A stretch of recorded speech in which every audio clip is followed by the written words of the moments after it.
Hello दोस्तों, नमस्कार। मैं हूं गौतम कुमार और आप देख रहे हैं प्रतिभा फाउंडेशन में आप सभी का हार्दिक स्वागत और अभिनंदन करते हैं। आज आपके लिए बहुत खुशखबरी का दिन है कि अब हमारे जो है जीएस के सर हैं, अब इनका कदम जो है मंच पर आ गया है।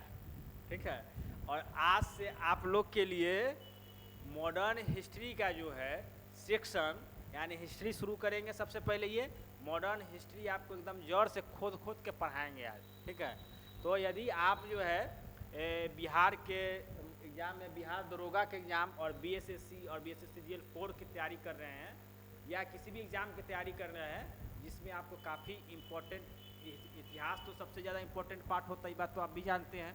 तो इस पार्ट्स को आपको करने के लिए बखूबी अंजाम देने के, इस क्वेश्चन छूटे नहीं। ठीक है, वैसे चीज़ को करने के लिए आपको हमारे विजय सर जो है आ गए हैं। अब आपको आज से सेवा देंगे और आज के बाद कंटिन्यू वीडियो देंगे। इनसे हम यही आग्रह करेंगे ताकि आप लोग को समय से पहले ही सिलेबस ख़त्म कर दें और कहीं से भी कोई परेशानी आपके लिए नहीं हो। ठीक है, तो अब विजय सर से सुनिए और बात कीजिए। चलिए, हेलो, गुड मॉर्निंग। आज हम लोग बात करने वाले हैं आधुनिक भारत के जो सबसे आपको इतिहास का सबसे मतलब कहा जाएगा कि इम्पोर्टेंट जो चैप्टर है, टॉपिक है, आपको आता है। इसमें आपको भारत छोड़ो आंदोलन। तो हम लोग जो बात करेंगे इसमें सबसे अच्छा जो टॉपिक है, जो सबसे ज़्यादा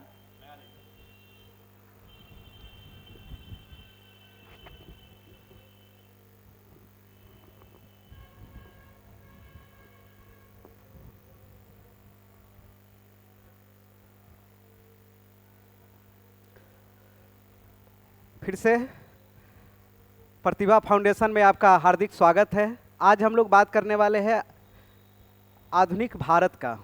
तो आधुनिक भारत के जब बात करेंगे तो इसमें सबसे जो मतलब इम्पोर्टेंट चैप्टर है उसमें है भारत छोड़ो आंदोलन, जो आपको हर एग्ज़ाम को मतलब कि हर एग्ज़ाम समझिए कि इम्पोर्टेंट टॉपिक के रूप में जाना जाता है, जिससे सबसे ज़्यादा प्रश्न पूछा जाता है। आज हम लोग आधुनिक भारत के परिचय के बारे में जानेंगे कि आखिर उसको कौन कौन सा टॉपिक है जिसको ज़्यादा पढ़ना ज़रूरी है, जहाँ से सबसे ज़्यादा सवाल टच किया जाता है, पूछा जाता है। तो हम लोग बात करेंगे, आपके सामने लिखा हुआ है बिहार दरोगा, बिहार एसएससी, जो आपको आज के डेट में सबसे ज़्यादा मतलब कि लोग इस पर ज़्यादा मतलब कई आप बिहार एसएससी के बात करेंगे तो कई साल के बाद यह वैकेंसी आई है। ठीक, तो सारा लोग इस पे मतलब कि ध्यान लगाए हुए हैं और आप भी चाहते हैं कि इसमें आए और सहयोग करें। और इसका हर एक जो मतलब कि जो भी टॉपिक है भारतीय इतिहास का, उससे जितने भी टॉपिक बनते हैं जिसमें आपको सवाल पूछे जाएंगे, उस सारे चैप्टर पर, सारे टॉपिक पर हम लोग चर्चा करेंगे। सबसे पहले हम लोग आते हैं कि आज हम लोग आधुनिक भारत के परिचय की बात करेंगे। सबसे पहले हम लोग बात करेंगे यहाँ से 1498 से बात करेंगे हम लोग। फिर उसके बाद बात करेंगे हम लोग 1757। फिर बात करने वाले हैं हम लोग 1857। फिर बात करने वाले हैं हम लोग 1885। फिर बात करने वाले हैं हम लोग 1947। ये जो सारा जो चैप्टर देख रहे हैं यहाँ से लेकर के यहाँ तक जो हम लोग पढ़ेंगे, वो कंप्लीट आपको आधुनिक भारत के बारे में जानेंगे। 1498 से लेकर के यानी 1947 तक, इसके बीच में हम लोग पढ़ेंगे क्या है आधुनिक भारत।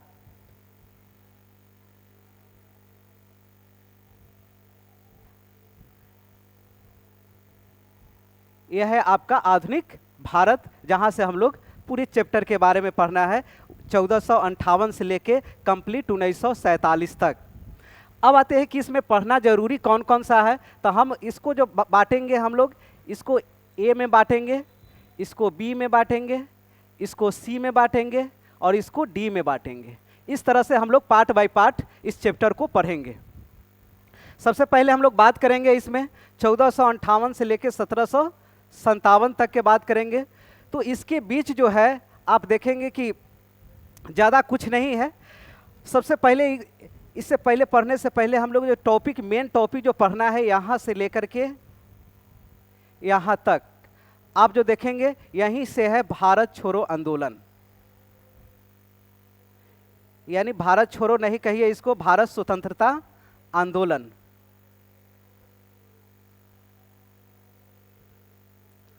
भारत स्वतंत्रता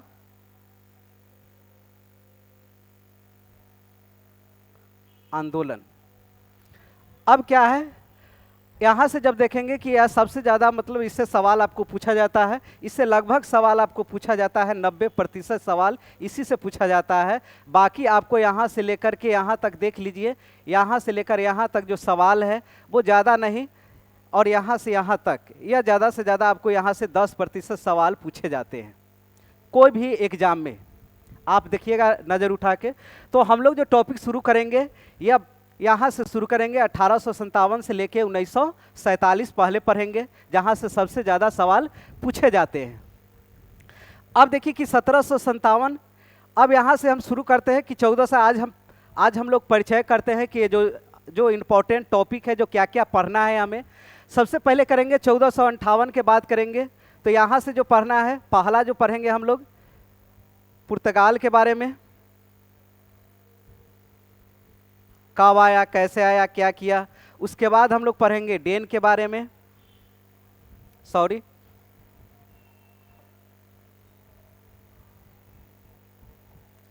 डच के बारे में पढ़ेंगे। उसके बाद अंग्रेज के बारे में पढ़ेंगे। उसके बाद डेन के बारे में पढ़ेंगे। उसके बाद हम लोग फ्रांसीसी के बारे में पढ़ेंगे।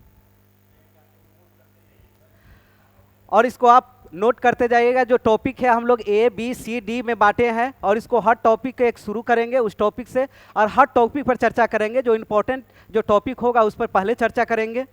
अब इसके बारे में हम लोग पढ़ेंगे यहाँ से लेकर यहाँ तक।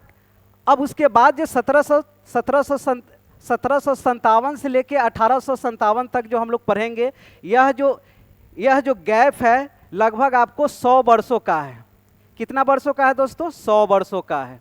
यह 100 वर्षों में हम लोग क्या क्या पढ़े हैं? तो 100 वर्षों में ऐसा नहीं कि कुछ घटना नहीं हुआ है, बहुत सारे घटना हुआ है।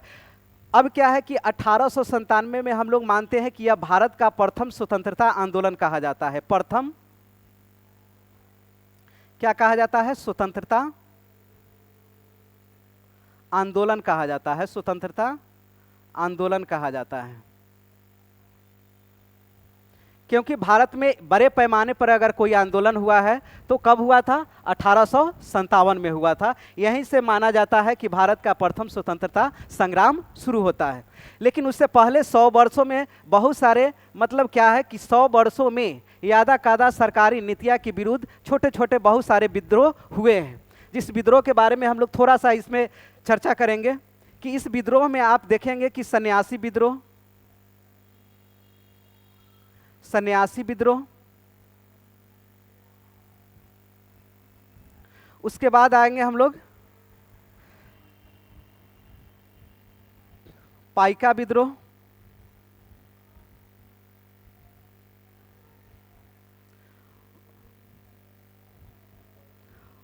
उसके बाद अहोम विद्रोह,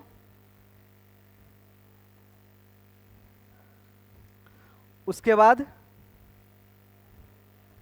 खासी विद्रोह,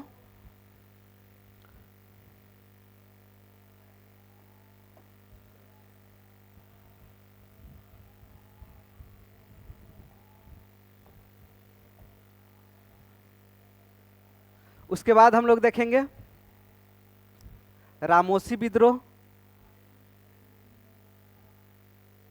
कोल विद्रोह,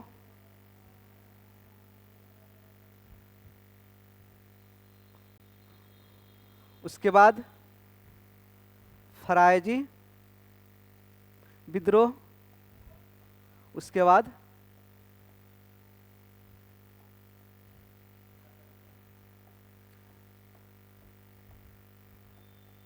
संथाल विद्रोह।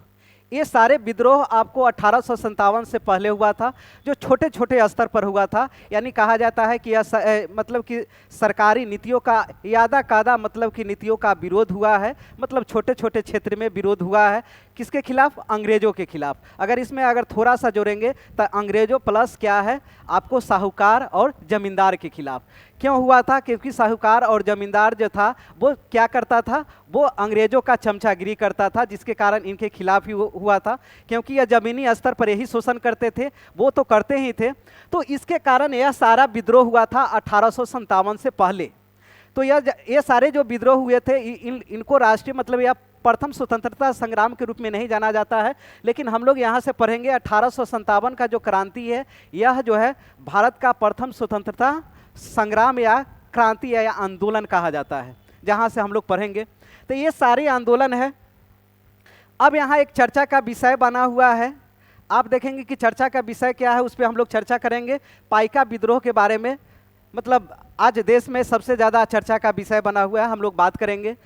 कुछ लोगों का कहना है और भारत सरकार भी इस पर मतलब कि हस्तक्षेप किए हैं, और इसे कहा जा रहा है कि अगले शैक्षिक मतलब क्षेत्र में इसको पाइका विद्रोह को मतलब प्रथम क्या कहा जाएगा, प्रथम स्वतंत्रता संग्राम के रूप में जोड़ा जाएगा, मतलब अगले सत्र से। तो चर्चा का विषय है। तो आइए हम लोग आगे देखते हैं। अब इसके बाद जो है 1885 तक जो ये जो आप देख रहे हैं, लगभग यहाँ देखेंगे 28 वर्षों तक इसमें क्या क्या हुआ है। उसके बाद 1885 से लेकर के यहाँ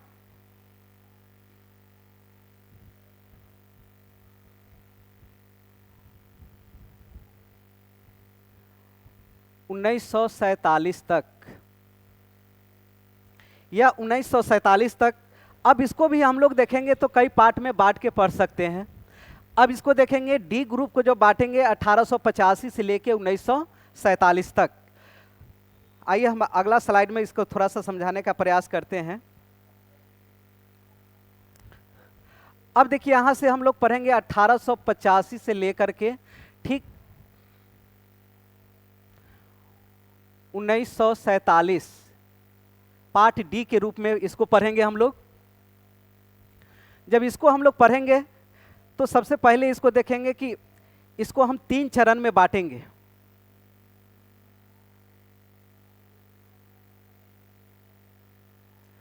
प्रथम चरण,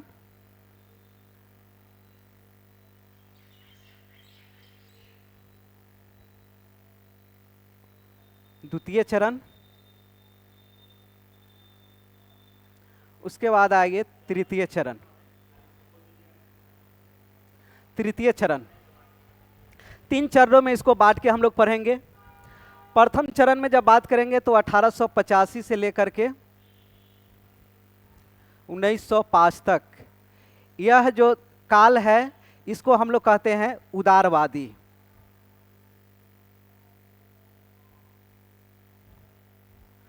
उदारवादी।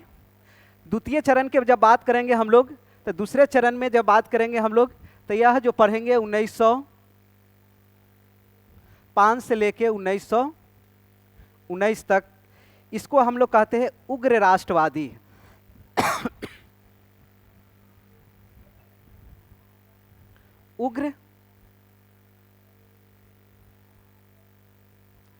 उग्र राष्ट्रवादी। तीसरे चरण के जब हम लोग बात करेंगे तो यह 1919 से लेकर के ठीक 1947 कहिए या 48 तक, इसको हम लोग जब पढ़ेंगे तो यह इसको कहेंगे गांधी युग। गांधी युग या गांधीवादी युग।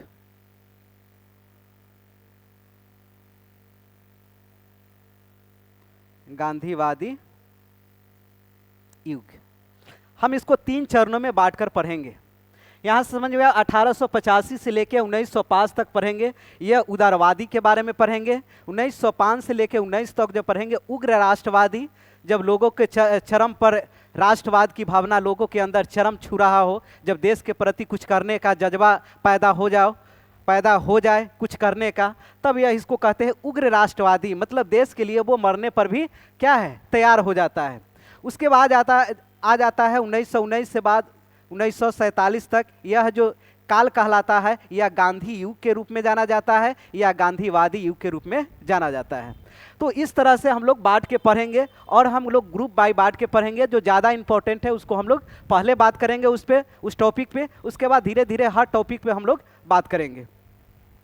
तो जैसे हम लोग आते हैं, बैक आते हैं। अब यहाँ जो हम लोग देख रहे थे 1458 से लेकर 1757 के बीच, आपको पता है कि यहाँ जब अंग्रेज यहाँ से क्या करने आता है 1458 में, यानी 98 में भारत में प्रवेश करता है, व्यापारी के व्यू से करता है, यानी व्यापार करने के रास्ते से आता है, यानी समुद्री मार्ग से आता है। सबसे पहले बात करेंगे हम लोग क्या, पुर्तगाल यहाँ पे आता है। और ये पहली बार जब आता है, मतलब यहाँ समुद्री रास्ता से आता है, भारत पहुँचता है, कालीकट पहुँचता है, उनको स्वागत में जमोरिन रहते हैं और स्वागत करते हैं, भारत में आते हैं। और जब यहाँ जब प्रवेश करते हैं तब उनके यहाँ से रिटर्न जाने के बाद वो मसाले से इनको लगभग जिन्हें व्यापार में जितना आने में जितना खर्च हुआ था उससे लगभग 60 गुना उनको क्या होता है, मुनाफा होता है। और इस तरह से जब मुनाफा होता है तो यूरोप के लोगों में हलचल मच जाता है और वहाँ से इसके बाद यह आने का सिलसिला जारी हो जाता है। यूरोप से लोगों का पहले पुर्तगाल आता है, डच आता है, अंग्रेज आता है, डेन आता है, उसके बाद फ्रांसीसी आता है। इस तरह से क्रम है जो भारत में प्रवेश करता है और यहाँ व्यापार करने की दृष्टि से आता है और धीरे धीरे व्यापार करते करते भारत पर क्या करने लगता है, शासन करने लगता है। और शासन तब से माना जाता है जब एक घटना होता है 1757 की घटना होता है, यह होता है प्लासी का युद्ध। क्या होता है भाई, प्लासी का युद्ध होता है। यह जो होता है लगभग मुर्शिदाबाद से दक्षिण छोर में देखेंगे तो एक है नदिया जिला पड़ता है। कौन सा जिला पड़ता है, नदिया जिला पड़ता है। और नदिया जिला के नज़दीक भागीरथी नदी के तट पे, कहाँ पे, भागीरथी नदी के तट पर यहीं पे एक युद्ध होता है जिसको कहा जाता है प्लासी का युद्ध कहा जाता है। यह 1757 में होता है। और इस युद्ध के बाद लगता है कि भारत में ईस्ट इंडिया कंपनी यानी भारत में अंग्रेजों का शासन यहाँ से लगभग होना तय हो जाता है। और यहाँ से अंग्रेजों का भारत में मतलब क्या है, राजनीतिक दृष्टिकोण से देखेंगे तो यहाँ उसका हस्तक्षेप शुरू हो जाता है। उसके बाद हम लोग पढ़ेंगे 1757 से लेकर के 1857 तक के पढ़ेंगे। 100 वर्षों के इस काल में सबसे ज़्यादा इसमें ज़्यादा प्रश्न नहीं पूछा जाता है। कुछ टॉपिक लिखे हैं जो 1857 से पहले क्या इंपॉर्टेंट है, जहाँ जो छोटे मोटे क्षेत्रों में विद्रोह हुआ था। ठीक, तो यह था 100 वर्षों में सन्यासी विद्रोह, उसके बाद है पाइका विद्रोह, अहोम विद्रोह, खासी विद्रोह, रामोसी विद्रोह, कोल विद्रोह, फराइजी विद्रोह, संथाल विद्रोह। ये सारे विद्रोह था जो छोटे छोटे अपने क्षेत्रों में हुआ। और यह विद्रोह क्या था, यह किसके खिलाफ था, तो इसमें अगर मेन पॉइंट अगर देखेंगे तो अंग्रेज की क्या था, यह नीतियों का विरोध कर रहा था। जो अंग्रेजों का जो नीति था वो ठीक नहीं था, कठोर नीति भी कहिए, शोषणकारी नीति भी कहिए। ये सारे नीति के वजह से ही हमारे क्या हुआ था, यहाँ जो आंदोलन हुआ था, ये सारे छोटे छोटे आंदोलन हुआ था जिसको अंग्रेजों ने क्या किया, अपने दम पे या कहिए उसके बंदूकों के नोखों पर उसको क्या कर दिया गया था, दबा दिया गया था। लेकिन उसके बाद जो होता है 1857 का क्रांति होता है। यह क्रांति ने यह तय कर दिया कि अब अंग्रेजों को हम क्या कर सकते हैं, हरा सकते हैं। और यहाँ से लोगों को लगने लगा कि नहीं, हम चाहे अगर एकजुट होकर हम चाहे तो अंग्रेजों के यहाँ से क्या कर सकते हैं, भगा सकते हैं। 1857 की कहावत है, अंग्रेजों ने कहा था कि कुछ यहाँ के मतलब राजाओं ने हमें सपोर्ट नहीं करता तो पता चलता कि हम बोरा बस्ता लेकर के हमें इंग्लैंड भाग जाना पड़ता। लेकिन यहाँ के बहुत सारे ऐसे राजा थे जिसके बारे में हम लोग बाद में चर्चा करेंगे, जिनको अंग्रेजों को सपोर्ट किया और इस आंदोलन को दबाने में क्या रहा, सफल रहा।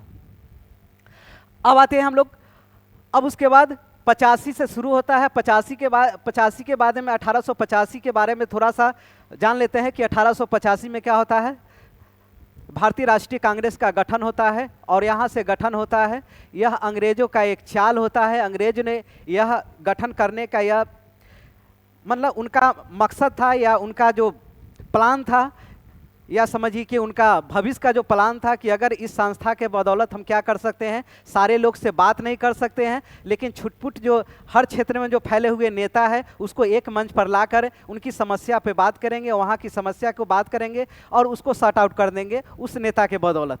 लेकिन बाद में धीरे धीरे उस तरह के शुरुआती दिनों में अंग्रेजों को सपोर्ट मिलता रहा, लेकिन धीरे धीरे इसमें उग्रवादी नेता इसमें आया और इसके बाद यहाँ का रुख बदल जाता है और यह जो भारतीय राष्ट्रीय कांग्रेस है वो बाद में क्या हो जाता है, अंग्रेज का विरोधी हो जाता है, जो हम लोग बाद में पढ़ेंगे।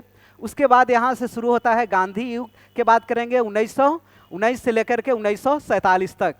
तो ये सारा हमें जो पढ़ना है वो आधुनिक भारत का है, जिसमें सबसे इम्पोर्टेंट अगर टॉपिक की बात करेंगे तो भारतीय स्वतंत्रता आंदोलन जिसको कहते हैं उस पर बात करेंगे। तो पहला जो आंदोलन हुआ था 1857 का जो आंदोलन था, प्रथम स्वतंत्रता आंदोलन कहा जाता है। इसको क्या कहा जाता है, प्रथम स्वतंत्रता आंदोलन कहा जाता है। यहाँ से हम लोग शुरू करेंगे, लेकिन उससे थोड़ा सा पहले पढ़ लेते हैं और उसके बाद पहले क्या है कि उससे पहले अगर देखेंगे तो यह सारे विद्रोह हुआ था जो आपको पूरे क्षेत्र में नहीं हुआ था लेकिन छोटे छोटे क्षेत्रों में हुआ था, जिसके बारे में हम लोग पढ़ रहे थे। सन्यासी विद्रोह, पाइका विद्रोह, अहोम विद्रोह, खासी विद्रोह, रामोसी विद्रोह, कोल विद्रोह, फराइजी विद्रोह, संथाल विद्रोह।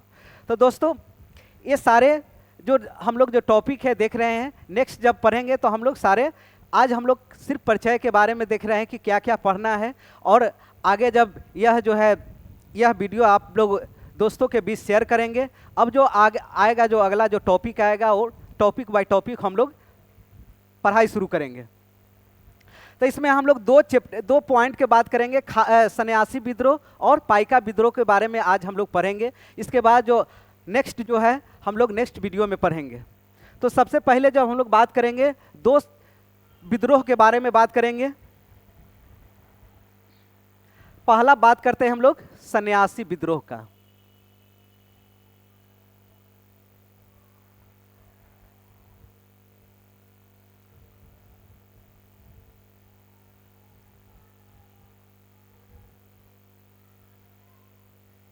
यह सन्यासी विद्रोह, यह अगर इसकी कब हुआ था, घटना के बात करेंगे कि कब हुआ था, यह कब के बात करेंगे तो यह कब के बात जब करेंगे तो यह लगभग आपको 1763 से लेकर के यह 1800 ईस्वी इसका आता है। दूसरा एक और डेट आपको इसमें दिया जाता है 1770 से लेके 1820। इस तरह के डेट सबसे ज़्यादा जो डेट आपको एग्जाम के व्यू से पूछा जाता है, यही डेट आपको पूछा जाता है, यानी 1763 से लेके 1800 ईस्वी का डेट पूछा जाता है। सन्यासी विद्रोह कब हुआ था, कब हुआ था, अगर इसके कब हुआ, स्थान क्या था, स्थान के बात करेंगे तो स्थान था पश्चिम यानी बंगाल प्रांत। बंगाल प्रांत, इसमें आप जोड़ लीजिए बिहार भी था साथ में। कहाँ हुआ था, अब होगा कि यह स्थान तो समझ में आ गया। नेता के बात करेंगे कि नेता इसका कौन था, तो नेता के जब बात करेंगे हम लोग तो यहाँ है केना सरकार,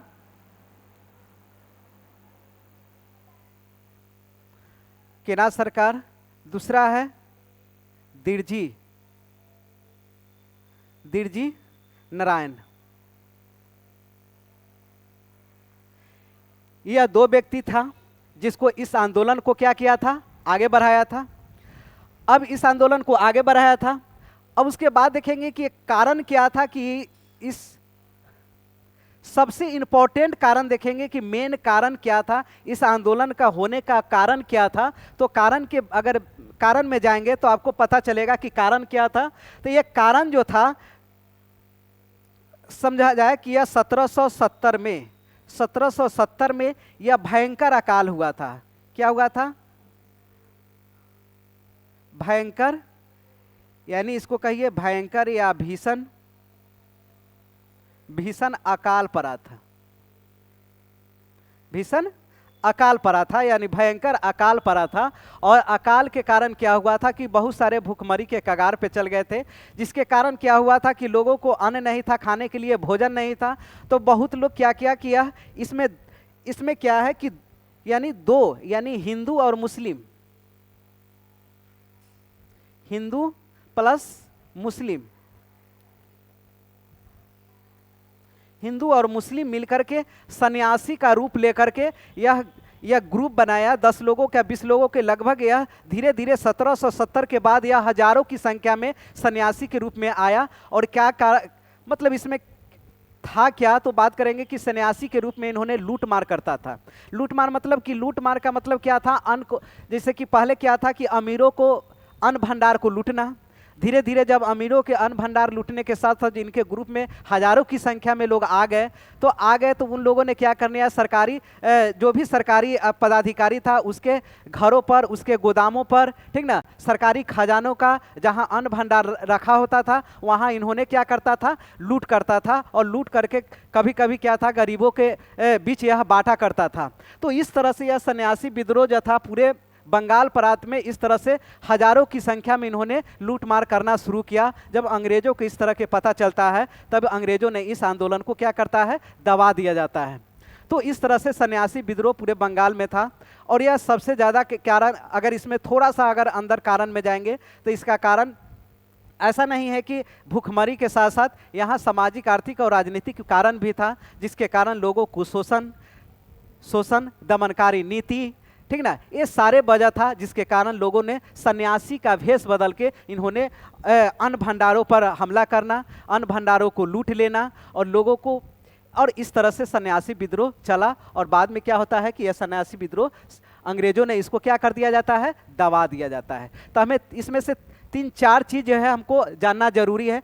पहला कि यह सन्यासी विद्रोह कब हुआ था, तो आपको डेट है, ये आपको स्थान क्या था, यह था पश्चिम बंगाल बिहार के क्षेत्र में हुआ था। इसका नेता क्या है, केना सरकार या दिरजी या कहीं दीजी नारायण आपको लिखा हुआ रहेगा। कारण क्या था कि 1770 में भयंकर भीषण अकाल और उसके बाद बात करेंगे तो अंग्रेजों का दमनकारी नीति, ये सारे कारण था जिसके कारण यह सन्यासी विद्रोह हुआ था।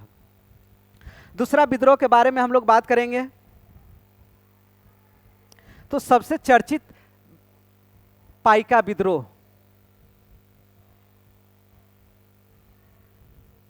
पाइका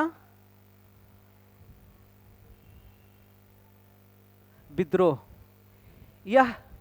यह हुआ कब था, कब के बात करेंगे, कब हुआ था, तो यह लगभग 1817 ईस्वी में हुआ था।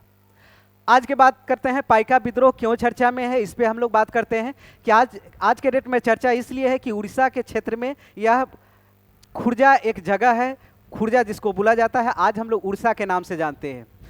तो वहाँ पे उड़ीसा के नाम से जानते हैं। आखिर यह पाइका विद्रोह आज के डेट में, आज के पेपर में या सरकारों के बीच चर्चा का विषय बना हुआ है। इसमें थोड़ा सा बात करते हैं कि पाइका विद्रोह है क्या। तो पाइका विद्रोह के बारे में कहा जाता है कि यह भारत सरकार इस पे अभी तुरंत निर्णय लिया है कि यह भारत सरकार ने 200 वर्षों का वर्षगांठ मनाने की मतलब कि ऐलान किया है। इसमें सरकार ने 200 करोड़ रुपया आवंटित किए हैं यह वर्षगांठ मनाने के लिए। और अगले सत्र में यानी इतिहास के विषय में इसको क्या कर दिया जाएगा, जोड़ दिया जाएगा। किसको, यह प्रथम आंदोलन के रूप में। अभी तक हम लोग पढ़े हैं 1857 का प्रथम स्वतंत्रता आंदोलन, लेकिन अब अगर इसको जोड़ दिया जाएगा तो हम लोग यहाँ से पढ़ेंगे पाइका आंदोलन, भारत का प्रथम स्वतंत्रता आंदोलन के रूप में पढ़ेंगे। हो सकता है कि अगले सत्र में इसके इतिहास के किताब में यह आपको जोड़ दिया जाएगा, तो इसलिए चर्चा का विषय है। तो आइए इसके बारे में जानते हैं कि यह कब हुआ था। 1817 ईस्वी में हुआ था। तो 1817 ईस्वी में हुआ था पाइका विद्रोह। स्थान कहाँ था, स्थान की बात करेंगे कि स्थान कहाँ था। तो यह स्थान जो था यह खुर्दा, जिसको कहा जाता है खुर्दा पड़ता है उड़ीसा में। उड़ीसा आज के डेट में उड़ीसा के रूप में हम इसको क्या करते हैं, जानते हैं। अब इसका नेता कौन था, नेता के बात करेंगे तो बक्सी,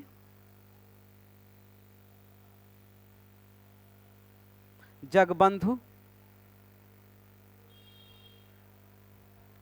इसका नेता था। बख्शी जगबंधु इसका क्या था, नेता था। अब इन्होंने क्या था कि अब क्या है 1800 कारण की बात करेंगे कि इसमें कारण क्या था, इस आंदोलन का होने का कारण क्या था। तो कारण की जब बात करेंगे कि 1803 ईस्वी में 1803 ईस्वी में east India company, east India company ने खुर्दा पर शासन करने के बाद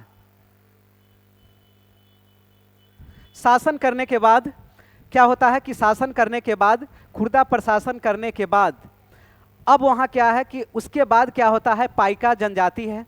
पाइका जनजाति का वहाँ के शक्ति और प्रतिष्ठा में कमी आने लगता है। क्यों कमी आने लगता है? जब ईस्ट इंडिया कंपनी का वहाँ शासन शुरू होता है, तब क्या होता है, पाइका जनजाति है उनकी प्रतिष्ठा में कमी आना और उनके शक्ति में कमी आना, ये सबसे बड़ा कारण था वहाँ विद्रोह का। ये पहला कारण। दूसरा कारण की बात करेंगे कि दूसरा कारण क्या था।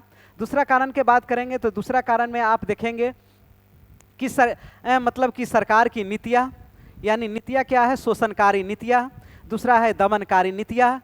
तीसरा के बात करेंगे तो वहाँ तीसरा जो मतलब कारण था, उसमें अगर कारण की बात करेंगे तो तीसरा कारण में आपको आ जाता है कि वहाँ क्या है, खुर्दा के मुक्त में मतलब भूमि मिला हुआ था खेती करने के लिए, कर मुक्त भूमि मिला हुआ था, ठीक ना। तो कर मुक्त जो भूमि मिला हुआ था उसको क्या करता है, मतलब ईस्ट इंडिया कंपनी ने है वो क्या अधिग्रहण कर लेता है, और अधिग्रहण करने के बाद यह और ज़्यादा क्या हो जाता है, यानी अंग्रेजों के खिलाफ मतलब उनके अंदर क्या मतलब उनके खिलाफ भड़क जाता है। और इससे सबसे ज़्यादा इम्पोर्टेंट मतलब सबसे ज़्यादा अगर महत्वपूर्ण कारण में आएंगे तो महत्वपूर्ण कारण जो बात करेंगे कि महत्वपूर्ण कारण में अगर बात करेंगे कि क्या था, तो महत्वपूर्ण कारण में अगर देखें कि कारण में सबसे ज़्यादा मतलब कि क्या था, यह सबसे बड़ा